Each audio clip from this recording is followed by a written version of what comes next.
Hi, I'm Sam. In this video, we're going to take a look at the Alara Reborn mechanics of cycling and land cycling. If you've got a card with either of these mechanics in your hand, you can turn it into a different card. Monstrous Carabid, for example, is a creature card that has cycling. Monstrous Carabid's got a hybrid cycling cost. You can find out more about hybrid costs in the video titled A Planeswalker's Primer for Hybrid and Multicolored. For now, let's just examine how cycling works. If you're holding a card with cycling like Monstrous Carabid, you've got a choice. You can play it as normal or you can cycle it. To cycle it, you pay its cycling cost, which in this case is either 1 black mana or 1 red mana, and discard it. The result is that you draw a new card. Whether to cycle a card depends on the game's situation. Monstrous Carabid is a 5-mana creature that requires 2 different colors of mana. If you don't have 5 mana or you can't produce one of the colors, you're probably better off trading in Monstrous Carabid for a new card. Nayya Sojourners also has cycling.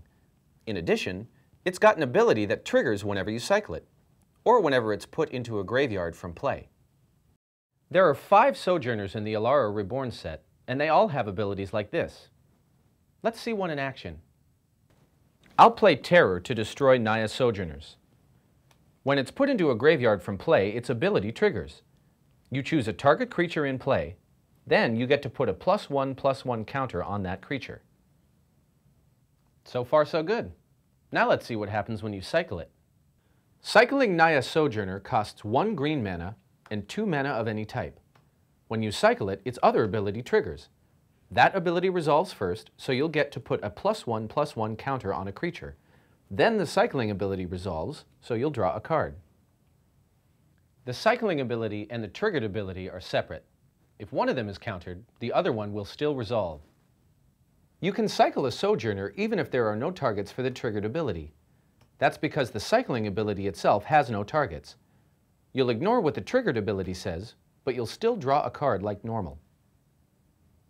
Finally, let's look at an Alara Reborn card with land cycling. This is Sanctum Plowbeast.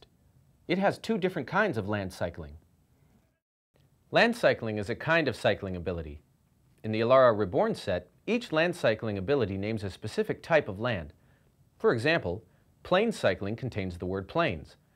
If you land cycle a card, you don't draw the top card of your library. Instead, you search your library for a card with the indicated land type and put it in your hand. Even though Sanctum Plowbeast has 2 kinds of land cycling abilities on it, you can use only one of them. If you use the island cycling ability, you'll pay 2 mana, discard the card, and search your library for an island.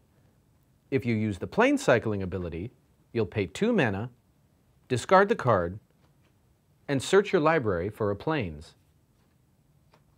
Land cycling abilities let you search for cards with the appropriate land type, not just cards with the appropriate name. If you plain cycle Sanctum Plowbeast, you can find a plain old plains, of course, but you can also find a snow-covered plains, a Mistvale Plains, or a Temple Garden, among others. Cycling may seem like a pretty basic mechanic, but it's actually got a lot of variety.